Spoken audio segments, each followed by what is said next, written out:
Visakha steel plant ఉత్పత్తిలో మరో అడుగు ముందుకు పడింది. నేడు బ్లాస్ట్ ఫర్నేస్ 3ని ప్రారంభించబోతున్నారు. కేంద్ర ఉక్కు శాఖ సహాయ మంత్రి భూపతిరాజు శ్రీనివాస్ వర్మ బ్లాస్ట్ ఫర్నేస్ 3ని ప్రారంభించబోతున్నారు. ఇప్పటికే 2 బ్లాస్ట్ ఫర్నేస్లు అందుబాటులో ఉన్నాయి. రైట్, దీనికి సంబంధించిన అప్డేట్స్ మా ప్రతినిధి రాజు ద్వారా తెలుసుకుందాం. రాజు, ఏదైతే బ్లాస్ట్ ఫర్నేస్ 3ని ఈ రోజు కేంద్ర సహాయ మంత్రి భూపతిరాజు శ్రీనివాస్ వర్మ ప్రారంభించబోతున్నట్టు తెలుస్తోంది. డీటెయిల్స్ ఏంటి?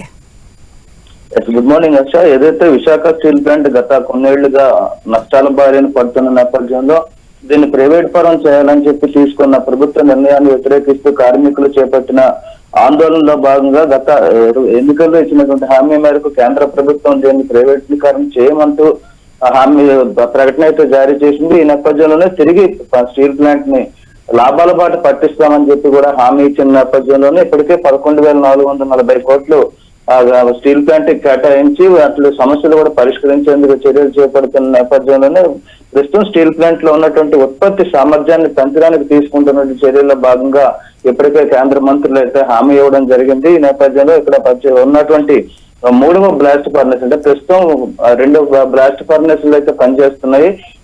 స్టీల్ ఉత్పత్తి సామర్థ్యం పెరగాలంటే 3వ బ్లాస్ట్ ఫర్నేస్ కూడా వినియోగంలోకి తేవాల్సి ఉన్న నేపథ్యంలో ఇప్పటికే దాన్ని పునఃపరిశీలించి సాంకేతిక ఏర్పాట్లు కూడా చేసి సాంకేతిక పరమైన చర్యలు తీసుకొని దాన్ని అయితే ఇప్పుడు అందుబాటులోకి తీసుకురావడం జరుగుతుంది. ఈ రోజు కేంద్ర ఉక్కు భారీ పరిశ్రమల సహాయ మంత్రి భూపతిరాజు శ్రీనివాస్ వర్మ అయితే మధ్యాహ్నం 12:30 అయితే ఈ 3వ బ్లాస్ట్ ఫర్నేస్ అన్నపూర్ణ యూనిట్ ని అయితే ప్రారంభించబోతున్నారు. ఇప్పటి వరకు కేంద్ర ప్రభుత్వం ఇచ్చినటువంటి హామీ ఏదైతే ఉందో హామీలో ప్రస్తుతం ఈ బ్లాస్ట్ ఫర్నేస్ తో హామీ నెరవేర్చుకోవడం జరుగుతుందని కూడా హర్షం వ్యక్తం అవుతుంది. మరోవైపు స్టీల్ యాజమాన్యం కూడా పూర్తి స్థాయిలో సామర్థ్యాన్ని పెంపుదలకు తీసుకోవాల్సినటువంటి చర్యలపై కూడా పునఃపరిశీలిస్తుంది.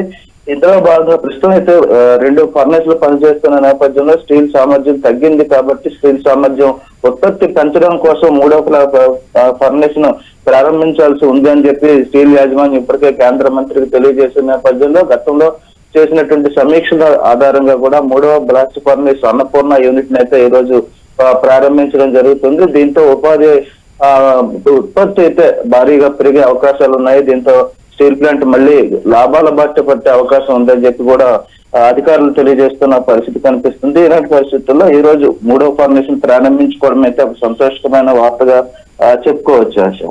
Right Raju, thanks for the update.